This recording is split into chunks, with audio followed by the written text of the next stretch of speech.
I thought it was great. Besides my kind of rushing strumming. No, it's all good. So that was good. That felt nice. Mika missed the second whistle coming in a little bit. Oh yeah.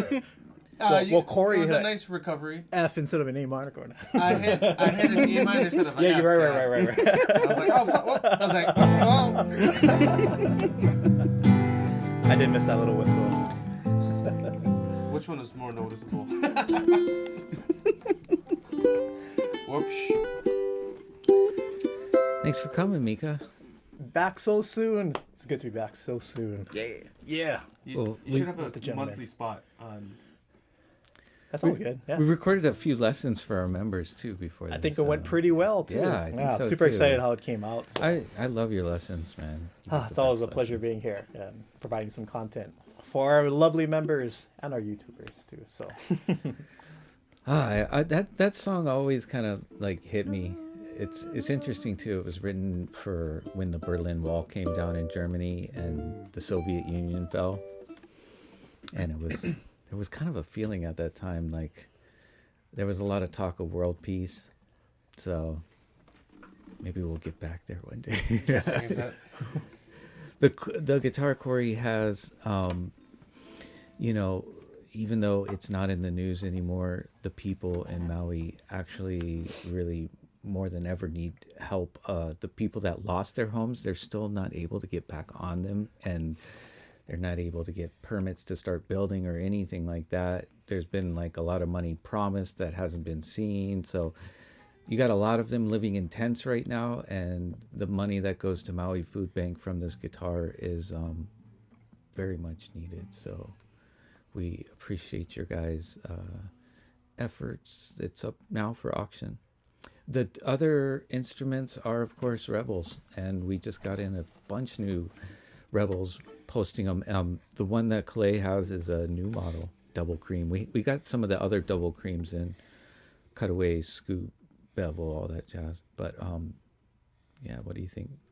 It sounds good. Yeah, It sounds really nice. It's easy to play. And it's a pineapple shape. yeah, totally. Is that the very first Rebel pineapple in existence, I think? Probably, right? That I know of. They did a really good job. Super clean build. Yeah, and they've been coming with really gorgeous mango lately. This is like, I don't know how to grade mango. I know. This looks pretty crazy. Done. Master. It's 7A. never before seen. And then the Arete is the model that Mika has. Oh, that overtone. It's just going. But we have sound samples of all these models. What I want to do next is I want to compare some of the Minervas, because I think it's an interesting study on sound ports and what they do to sound the more you add. And actually the first one is a little bit of a different shape, but yeah, Mika, I'm gonna have you play like a minute on each and then ask Kalei to do the same thing, and then you guys can give your thoughts. Corey did the sound samples on him. So. Yeah. Cool. It's chemistry, but for ukulele.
Okay, so any who wants to start first? What were your thoughts?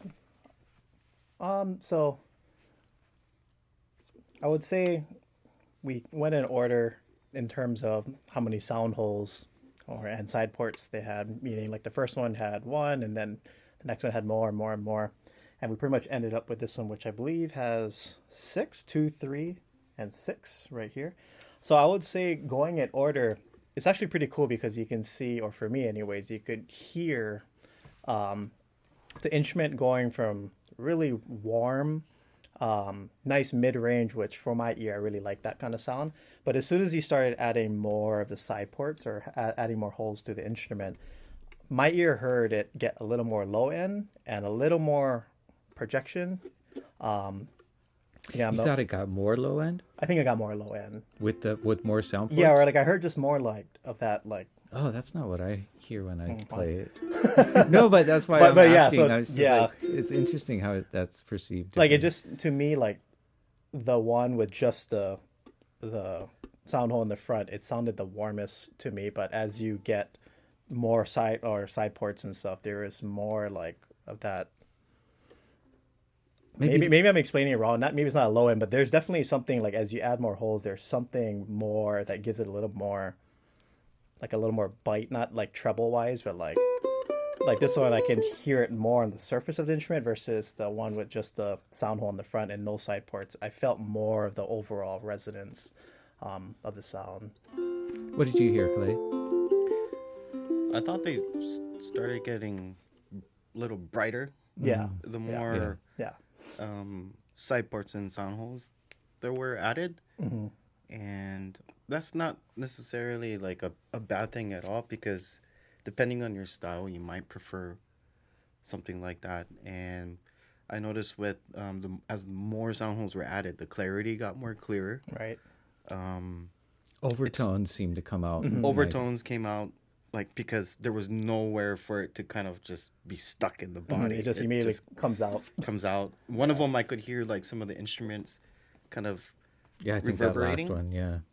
And that was interesting because they're all somewhat about the same volume. I think the ones like the first two, the bell shape, and then the one with just like the one side port or two. Oh, there's one in the front and then the Yeah. one over here, yeah. And that one had a little bit more clarity, but then it still maintained more of the warmth and the Yeah. body. Yeah. And then as we started working our way down, then I noticed things started coming out a lot more clearer. Right. So I think that's what my ear. I was just explaining it wrong with the bottom end coming out more. I heard more of that clarity come through, but I thought the first two, or even the first one, was the warmest, or like had like a sweet Right. tone. But then when you start adding the side ports, you could hear that more. That What kind of sound happens come is, through. is bass builds up in the body, but if there's if it's going out every which way, then you lose some of that. But what you gain is this spacious, more overtones. It's a different sound, you know. It's not like one is better than the other, except for your own personal preferences. But I thought that would be an interesting thing to hear back to back as you put more and more ports, like what happens, you know. And to my ear, you do lose some low end, but you gain some other aspects that are nice, you know, like clarity. And if balance is really important to you and you don't want a bassy sound, then that would be better. So these are all just prototypes that are one off, so there won't be another one like them. But I guess they did this run to kind of have that experiment for themselves. But you know, for me, I guess like somewhere in the middle would be. I was gonna say that. I think the second one, when it Yeah. had the side port in the front, I think that one had a little less warmth than the first one, but it had a little more Bite, a little more bite to my ears. And then once you start playing, I think this is the last one and then the one before, maybe it lost a little too much sweetness or warmth for what I would want to personally hear. But again, it's not a bad thing. It just depends what you're trying to get out of your instrument. Do you have nails? Do you have flesh? Because that all makes a huge difference in terms of what sound is going to come out from the instrument. I use nails, so if you use flesh, it's going to be a lot warmer and you're not going to get as much of that bitey sound. So you can already hear it. But I just love how clean all four are. Yeah, and Extremely that's a clean. cedar top, which naturally is like like that many side ports maybe with a spruce top would be too bright, right? So it's like there's a lot of things to factor. But when it comes to the type of build, that's one of the things that goes into it. If a builder has a side port, they're factoring that into the overall sound of their instruments. So you can't just assume like drilling a hole in the side of your instrument is going to make it sound better. I mean, maybe it will for you, but it's just going to change the sound a little bit to be maybe lose a little bit of bass, maybe gain a little bit of what it loses in the mids, it'll gain on the highs, and then the spread of the sound will be a little bit different too, right? Hey, did you try Oli yet? Oh my gosh. We were tripping out. Oh my gosh. Holy shit. What the hell?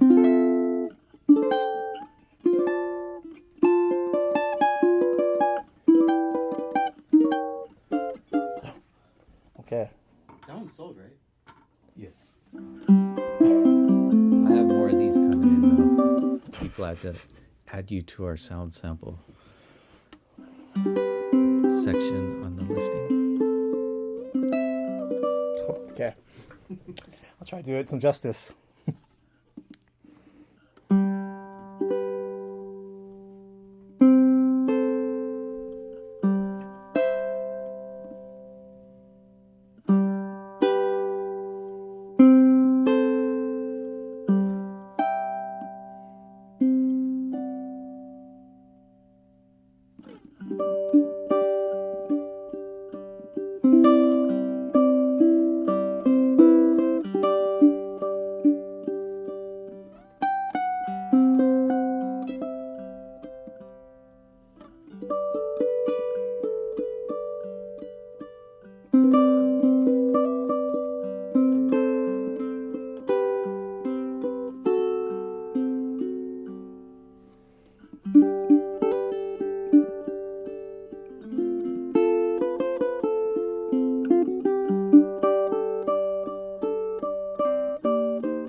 Wow, talk about a sound spectrum range. This thing has volume, it has oomph underneath, it has extreme clarity. Oh, super warm though at the same time, super clean.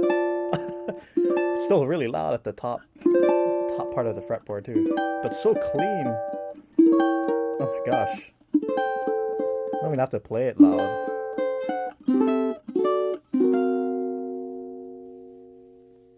Sustain is wonderful. Still nice and sweet.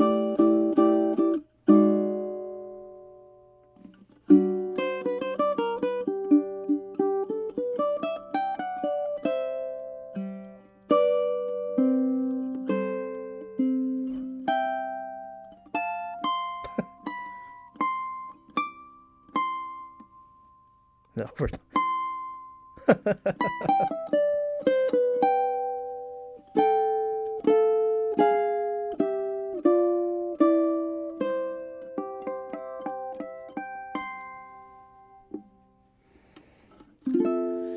Yeah, so this one's going to go hit the setup bench tomorrow.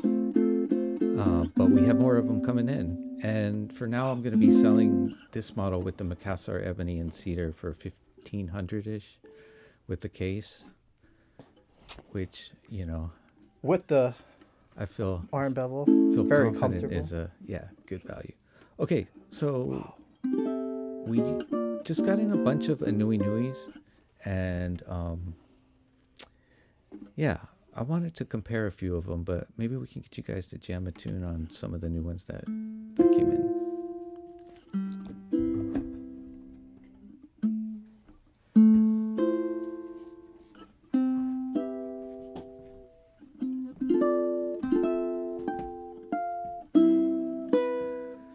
How do you say the name of that piece? Geonopede? Yeah. I think it's like that. Okay. Yeah. Sharp 4. Okay.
it's been quite a while since I played in that style. quite a throwback. What led you to learn that one? I learned this back in 2012. Is that the year you released it on High Sessions? No, because I just looked and we recorded it 2011 on our channel. So I learned the High Session one. I think that's the first time Oh, cool. I saw that one. So 2012 when I was a I sophomore. think it was roughly in high around the school. same time at High Sessions. No, they were after me. No. Same year. Same year. Same year. Yep. Just because they did a better job doesn't mean anything. You know, I mean, at that point, they definitely were a blessing to come through and expose a lot of the local talent, and still are. You know, love those guys. Yeah, around 2011, 2012, that's when Kalei started kind of taking off, and he started popping up on YouTube, especially on the High Sessions video. I remember Funky Tango, Feel the Beat, The Unknown, and then your Mach 4. I mean, I think those are the four, or even Kiss from a Rose, those 5 songs that he recorded. So I don't think he knows this, but I learned all 5 of them in 2012. And it was just, I just thought it was so cool. And, you know, his style is so different from Jake. So I was just like, wow, this is like just so fresh and so awesome. So I wanted to teach myself how to play those songs. And I've been playing it for years and years. And then I met Kalei in 2015 or 2016 at Shriners. And I was like, hey, can I play for you? And then Kalei? didn't we give you a ride too? Yeah, I think so. You and your dad gave me a ride to the airport, I think. I think it was there. Or something like that, because your parents are in town. So I was like, Kalei, can I play for you? Yeah. Same guys, super nice and encouraging. And yeah, so it was, and then we started working together. Here we are, still jamming. So we've never, like Kalei mentioned, or when we were talking earlier on the side, like, I think this is the first time we played this together. Like, I think so. So yeah, no, it's just super cool. So for my like inner child, it's a really cool, one of those cool moments, realizing it, you know, so far in the future. But now I'm just glad to call you my friend and make music together. You know, did LA Festival together, and just, you know, did Ukulele Festival Hawaii together, and now the podcast here, Ukulele Site. So it's awesome. Yeah, so nice throwback. Yeah, and a wonderful song from Kalei. I don't think you know this, but at that time when you released those videos of you covering the song, you did the best cover of whatever you played. So what he's like, I know it was The Unknown. You even did I did Let's Dance, from Jake. Didn't you do 4-String Fury too one time? I did it on my CD. Oh, yeah, and then I probably gave your dad the CD, and then maybe you listened to it. But what Kalei's talked about is on, I think it was... You were outside too, right? Yeah, that was outside my house. Right. Also, January 2014, that video, and then the other video I posted was actually my submission to enter the... You know, when you enter to be a music major at a school, usually they'll ask you to play a piece, and I was like, I want to play Kalei's Unknown. I played Jake's Let's Dance. So I submitted those 2 videos, and guess who saw them? Ian O'Sullivan. Oh, wow. And Ian's like, yo, this guy's good. So Ian brought me in because he saw those 2 videos, and then he's like, yeah, man, you're awesome, man, but we're gonna work together. I'm gonna, you know, do all the kind of stuff that I worked with him. So cool. Yeah, January 2014 with my New Zealand aquatic shirt and my super long shaggy chlorinated hair because I was a swimmer. A whole decade ago too. 10 years. That was a decade ago. So it's awesome to see where things have landed nowadays. It's great. I mean, look at all the good that you're doing with your personal lessons, what you can do here, playing and entertaining. And you know, I ran into Kamuela at Kanile'a yesterday. Yeah. Kimokeo. And we were talking about the program that you do for Windward Community College as well, and how people can actually sign in, take the class from on anywhere, the East Coast. Yeah, or, you know, right. Yeah, they're super flexible. You just sign up to be a student, and then but it's super easy for the register. I'm not sure exactly how it works, but I've heard from him too. Like, it's easy. You just got to sign a form, and that's it. And you can sign up. You've got students all over the country. Yeah, pretty much. Cool. So it's super cool. But I'm just so grateful for all the opportunities that I have, you know, here and elsewhere, and all my private students who watch the podcast. Shout out to you folks, and you know, it's a blessing to be here with the gentleman. So, hell yeah. And you guys watching us. So we've gotten a lot of questions about the different aNueNue tenor models now as they've continued to evolve. And so instead of trying to write paragraphs to people explaining the differences between a UT200 and a UT100 in tone. Why don't we just have you guys play a little bit of something on each? Cool. So give us a minute on that, and then we'll give you the regular Moonbird.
So I played two of them earlier, the Mahogany Sitka and then the Moonbird.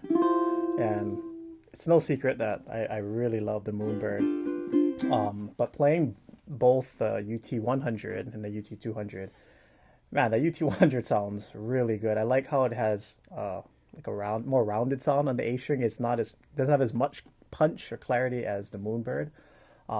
So for me, I kind of like that more, a little more mellowness, which for me, being more of a classically trained player, I like to have a very clear A string. But to me, I think for me personally, I like the slightly more rounded sound of with the Mahogany and the Sitka, and then the Moonbird had more underneath from the Rosewood, and then more clarity overall. But I believe the bracing's different too, right? So that kind of contributes to the sound too. So that lattice brace makes it more resonant to my ears. So I like that sound versus the X bracing, right, with the Moonbird. So, but then as I play this Cole one, the UT3, I just love the sweetness. I love the sweetness of the Cole, especially on this one.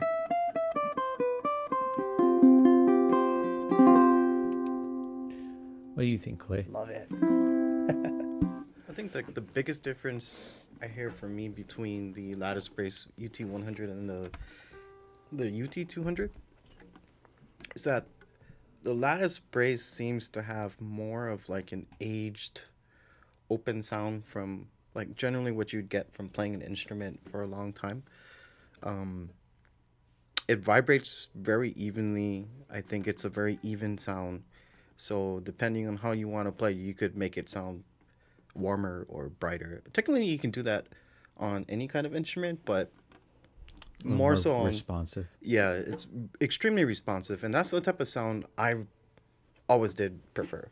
I always lean towards a warmer tone because when you start digging in, it's gonna get bright no matter how warm the ukulele is, and it does have enough clarity so that it cuts through. And I think the lattice bracing gives it more volume. It can travel very far in a kind of like a wide cone shape of sound, whereas the Moonbird, because it is a slightly brighter tone, the overtones will actually travel farther. And it's very clear. It has a lot of clarity. It's very deep sounding. It's kind of like if you scoop the mids a little bit. It has the outer ends. Yeah. The sound spectrum, and then there's more of that warmth in the UT100. Mm-hmm. The lattice bracing is interesting too because when you take it out fresh out of the case, you tune it up, and you're just like, whoa! Like you said, it has an age. Sounds like this is out of the case. Yeah, it sounds so good out of the case versus other bracings, or it all varies. But you play it for a year or two, and it's like, oh, it's open, it's ready to go, right? But lattice brace, man, like. I don't know. The wood's still aged, though. It's not like pre-aged in any way. But have you heard Ian's 10-year, or what is it, probably 15-year-old that classical guitar? That's a cello. The bazooka? Yeah. It's a piano shot out of a cannon. Yeah. Now, but Kalei, you switched. I mean, you're personally playing a 100 series now, right?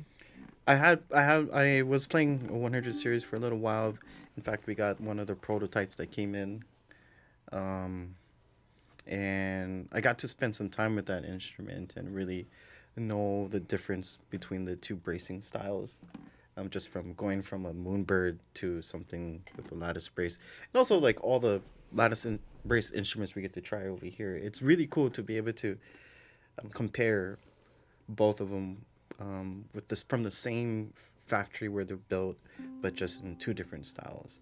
And I think there's a lot of value to the UT100 series, or even the soprano and the concert, because it is the price point between that and the Moonbird and the 3K, or the 3K and these ones are quite significant. To get this massive sound at a good price, but it doesn't necessarily take anything away from the Moonbirds at all. It's like a totally different sound. It's different flavors. Yeah. Moonbird is kind of iconic already. Yeah. Yeah. Also named. It's been on so many recordings, and Yeah, what are your thoughts, Corey? Pretty much the same. The lattice bracing is something completely different in a good way. That paired with the mahogany, you get a good low end response, but it's not gonna be as low end as the rosewood.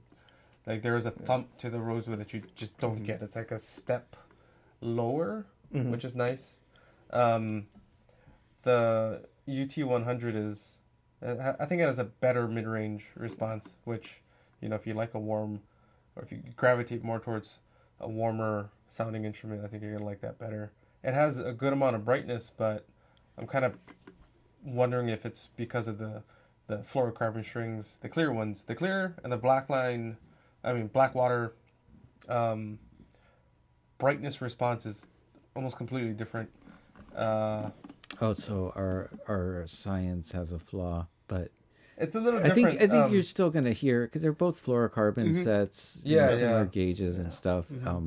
Slightly different coloring, but like Yeah, I used what was that, Pepe's clear fluorocarbons on UT200, and a little bit more warmth comes through, which is really nice. So I think if you yeah, the stock set, it does lean towards light, bright, that sort of scooped sound. Yeah. and it comes down to the Blackwater strings, there's this type of shimmer in the high end that you don't get from like the clear strings, and it's like vice versa with the clear strings. For some reason, you get Like this that, really yeah. warm, pleasant warm, and it's not a muddy kind of warm output, which is nice. So What I hear is just kind of a, I don't know. I mean, I wouldn't say Moonbird on steroids, but maybe like Moonbird on peptides. Like, it's just like there's just like a little bit more juice coming through. Moonbird with good amount of creatine. He has a solid protein content.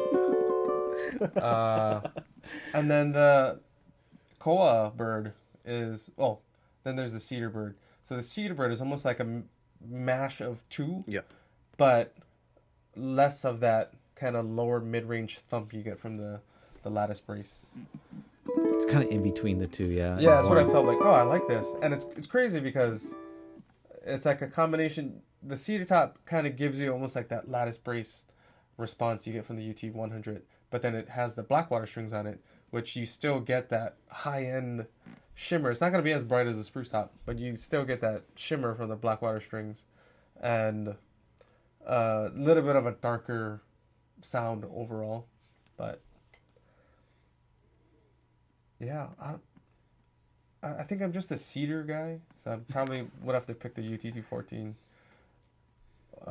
over the 4. But what about this one? The Koa one's nice, This one yeah. sounds. It's classic Hawaiian ukulele sound, but with like, I guess in reference to the cone, it's like instead of like being straightforward and a little nasally, it's like Yeah. outwards. Yeah. It's in a way the sweetest of them. Yeah.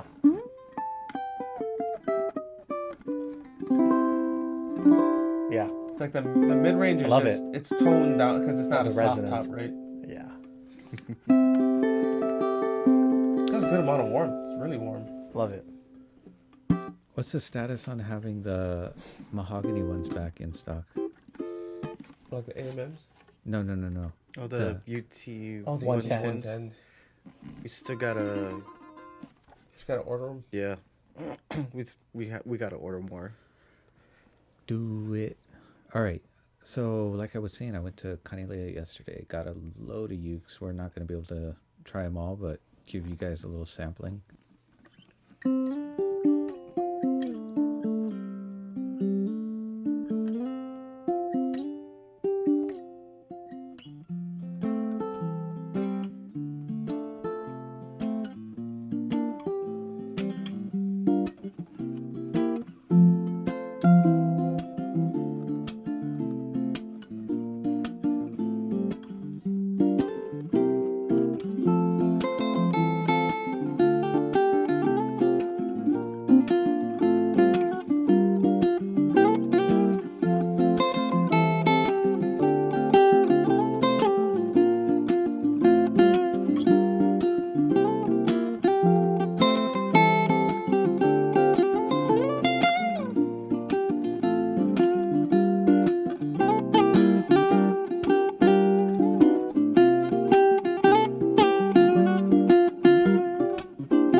All right, And that's a vibe. kind of Oh. funked it up a little bit. I was trying to keep it subtle, like. Right when you do that, I was like, oh yeah, there we go. Yeah.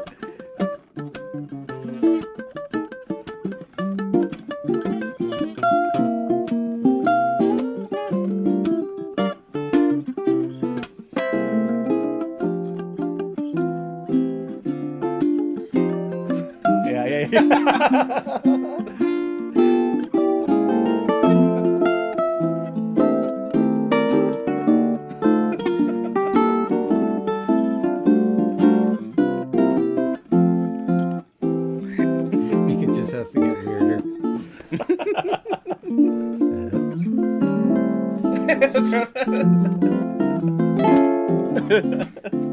Corey, for people coming over from being an ukulele player, trying to step into the 6-string realm, this is kind of a good one, right? Because it's Oh, this is perfect. Yeah. GCEA on the top there. Yep. So, And- like, using that song, kind of show how it's basically the same thing, but then this note's, on the bottom, or these two notes are on the bottom. Yeah. So, I guess. I mean, maybe explain first, like, show how, like, some chords like D G or D minor are going to basically be exactly the same, right? Right. So, Then, like, with an F, you're just adding the one finger. Or yeah, like, you're gonna be a little intimidated by the A and D string, yeah. but it's if you don't know guitar, you're really gonna just be adding another finger. So like if you have F here, you're gonna put your ring finger right up on here in the 3rd fret, and that's just an octave of this F here. This is an F note, and that is now you can treat it like a bass note, and it gets fun from there. It's gonna be a lot of experimenting. If you don't know what the scales are, if you have this, you set that as the bass line, you can kind of figure out the major scale from there. Do, re, mi, fa, sol, la, ti, do. It's the same thing, just lower here now. And if you have that basis, you kind of figure out and navigate where you need to go.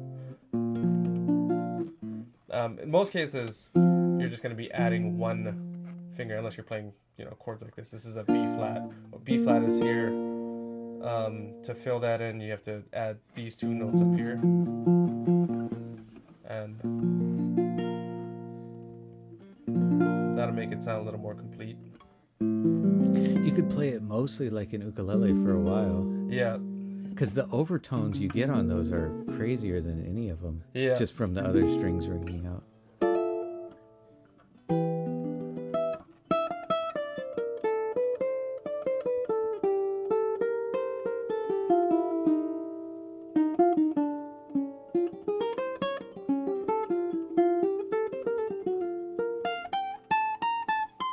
Oh, forgot you have like 45 frets.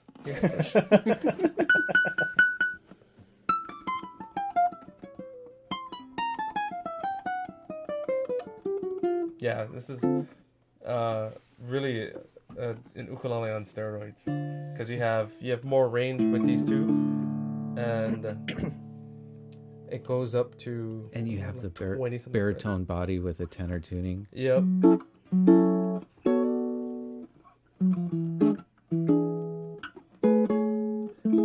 It's cool. You can do all these voicings up here that you wouldn't be able to do on a lot of guitars even.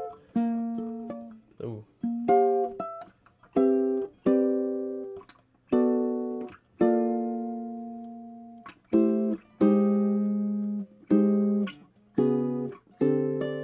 Yeah.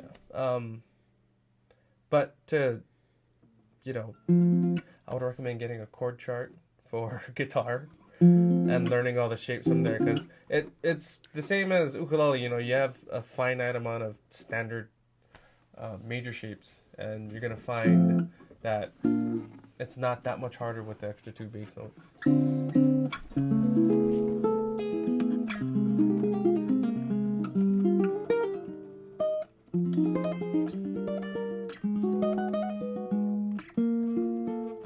Yeah. Mika, talk about what you got. So I have the 25th Maile edition, and what's really cool about this model or this specific ukulele from Kanile'a is that this black rosette, the Maile, is black sand. They got it from an island in Madeira, yeah? Madeira, yeah. But they got black sand from Madeira, which is pretty much where the ukulele was birthed or founded before it made its way to Hawaii and it became the ukulele. So a nice little touch of history baked into this ukulele. But yeah, nice, beautiful curly coal, Hawaiian curly coal wood all around the instrument. And for me personally, I haven't seen the nice stripe of the ebony on the fretboard, so that's really cool. Nice striking look. And then it goes even on the inside too of the fretboard right there. So something pretty unique that I played a whole bunch of Kanile'as over the years, and this is, I believe, the first time I'm seeing something like this on the fretboard, as well as the really nice, again, Maile with the black sand around the rosette. So yeah, beautiful stuff. Sounds great, nice and open, nice warm tone, but still retains that brightness that you get from Koa, and Kanile'a's sound does have that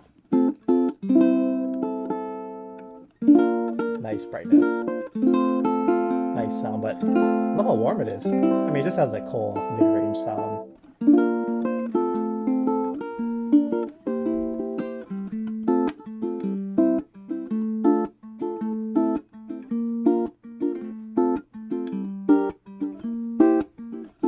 Super clean, easy to play, satin neck.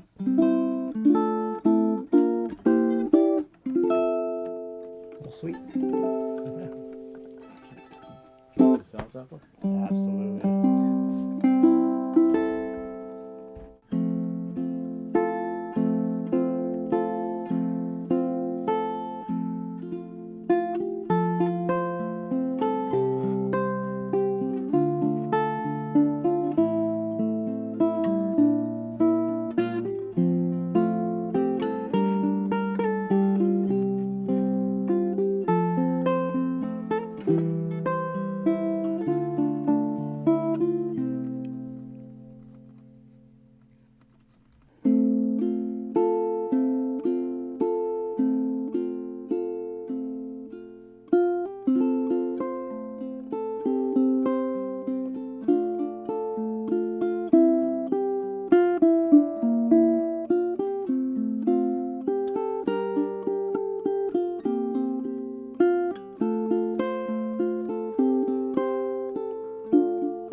Sweet ukulele. It's pretty cool because Madeira is a volcanic island like Hawaii is, and the weather is similar too. And then they have black sand beaches in certain spots like we do, like where Joe and his family got sand for in the Big Island. on the way to Hana over on your home island. There's Right, some right. black sand beaches. It's been years since I've been to Hana. I know. What beach is that? I've been there one time. Super. It's just not super worth nice. driving I did 3 that hours. once, yeah. over there. Cliffside.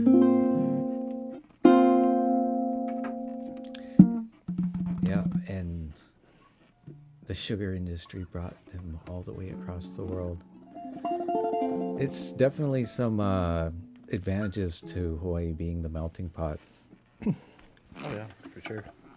That instrument made its way over here is automatically in the culture. But yeah, such a cool concept to bring back sand from that island to use for their 25 year.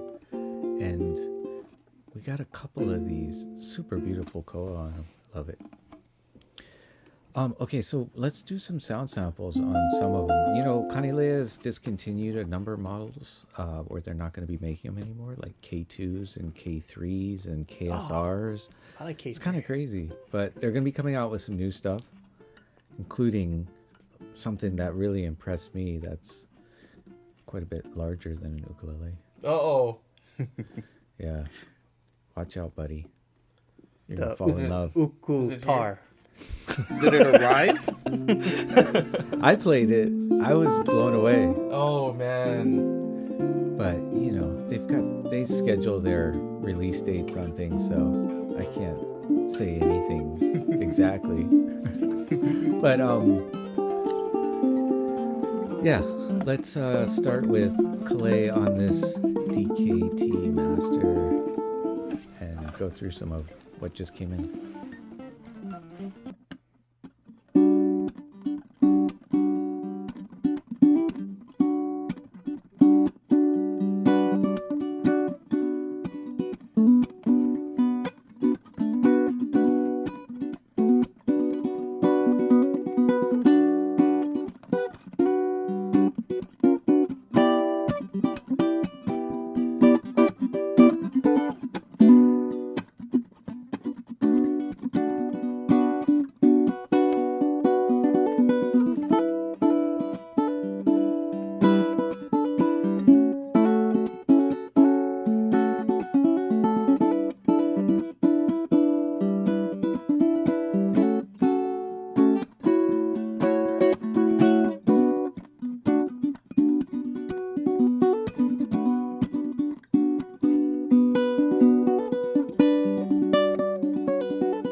Man, it's my favorite series out of all the Kanile'a models.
So this is actually the very last KSR-T that we have in stock, and this is a model that will be discontinued.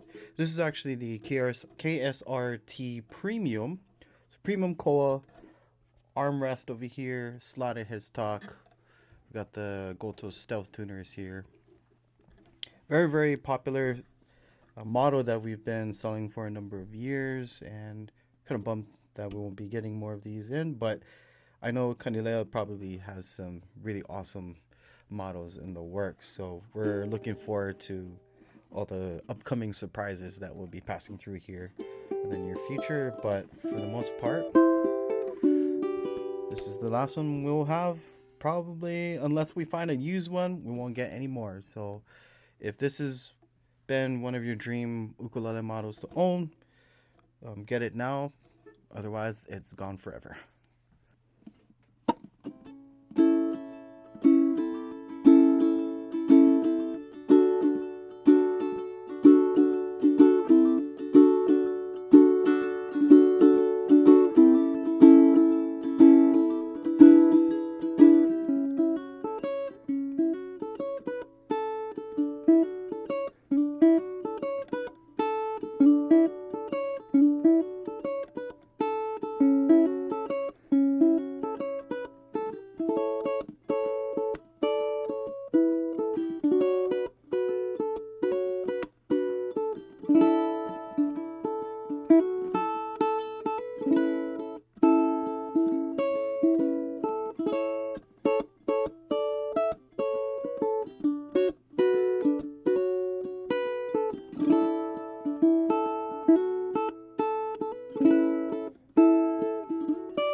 It's a beautiful uke. Mastergrade, yeah. Yeah. Wow. KPA Mastergrade. Plays well. Sounds awesome. It's a beauty. The nice feet right there. Oh man. Some complex looking koa. All the orange, the stripes, the crazy grain patterns. I love the KPA model. It's a beautiful model. Nice big old power abalone shell with the red tortoise shell here on the top and even around the rosette. Just beautiful stuff.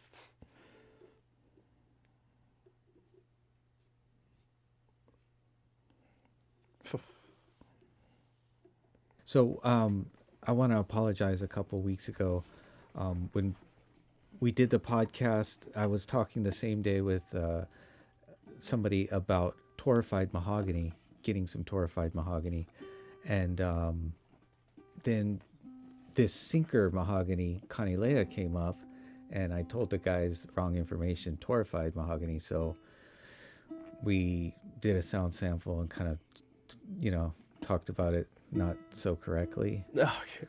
So we're going to redo that now. Does that make sense? Should I say that again? No, that was fine. Yeah.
This is a beautiful custom Kanile'a tenor that we got in maybe about a week ago, featuring a type of mahogany that we never had before.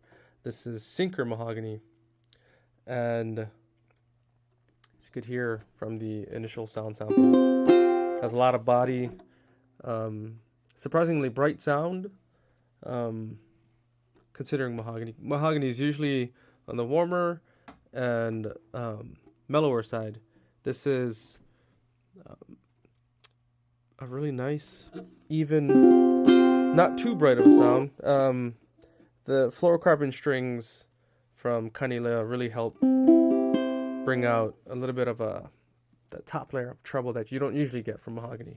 So, yeah, the mahogany on here is really figured. There's no extra added to it. This is the natural color of the wood, top, back, and sides. You got curly maple binding on top, ebony bridge, fretboard, faceplate, mother of pearl inlays, and fourth strings, like I was saying.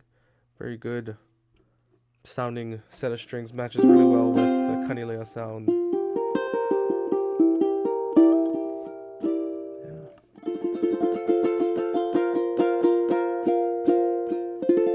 This is the custom tenor featuring sinker mahogany.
Such a sweet sound. That classic Kamaka warm sound.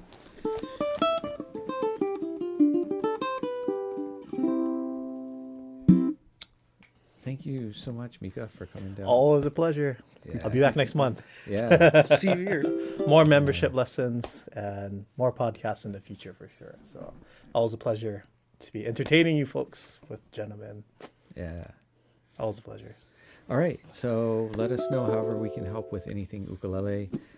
You can just help us out by hitting the like button and making a comment. And we appreciate you. Let us know, with anything ukulele, and we'll see you again next week. Aloha. Aloha.